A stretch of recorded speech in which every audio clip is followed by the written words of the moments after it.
Okay, this is a typical day at the office. We just happen to have an NFL director of performance, a biomechanist with a background in physical therapy and research, and a NFL physical therapist and athletic trainer, all just having conversations literally about the same system. So I have no idea where this is going to go. We're going to just talk off the cuff. But the thing I want you guys to realize is each of us, to some degree in our practice, embrace a system. Embracing that system allows us to use the same semantics, and therefore, even though we have very varied backgrounds, we should probably be able to have a conversation and discussion about whatever issues arrive in training, conditioning, rehabilitation, or even deciphering the research, simply because we all believe in a system. How much harder would this be if each of us came from a different methodology and literally weren't communicating as effectively as we could because we don't have a platform? So I've got Rob Butler, I got Jeff Fish, I've got Marty. We're all sitting here, and we're just going to basically kick some stuff around. Enjoy.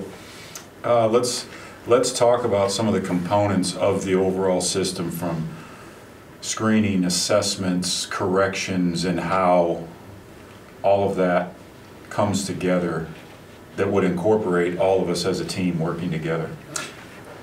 I think the first question I get hit with is people in the front row, hand goes up immediately, how long do corrections take? And my thing is, you've got a baseline. They take as long as they take.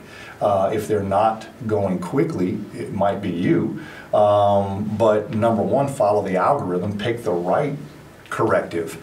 If you have resources that can do a little more in-depth assessment, soft tissue, whatever, obviously capitalize on that. But what kind of perspectives you guys got? I think the best thing that we've utilized or started to develop in our practice is letting people do the job that need to do the job. So if there's someone who really needs a good deep manual therapy work, it's a mobility issue as opposed to a stability issue, get into that person. If someone's pain-free, or where they're out of the SFMA model, we have them in the FMS and the Y balance as far as screening and looking at the corrective algorithm, we have the right person doing that job who has the experience in that and is looking for the right biomarkers for that person to look at success. For us, it's given us a great platform just to discuss. It's easy as a trainer just to stay behind your desk and, oh, he's fine, he's never had an injury. Well, maybe we could do more for him. So Jeff and I just working together, me bringing that mobility part, and then Jeff, the corrective part, that's really been a plus for players, just to feel like when they practice, they feel free. They don't have that tight bodysuit on. And that, as an athletic trainer, it's our profession, or physical therapist, to promote movement.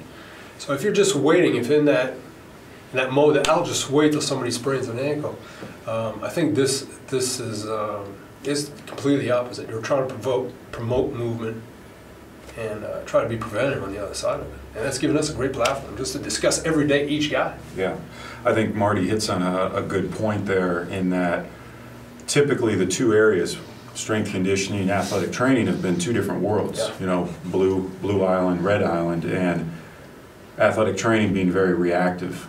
Like you said, you're waiting for something bad to happen.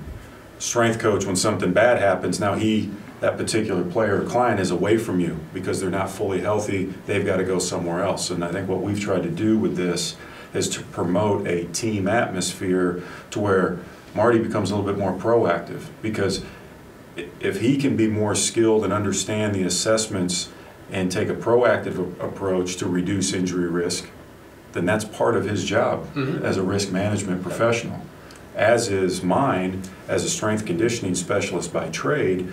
But I want to make sure that I'm doing everything to enhance performance, and durability is part of that. And I think now we can start to put together a common language that puts us all in the same discussion room, as opposed to a wall between four different people.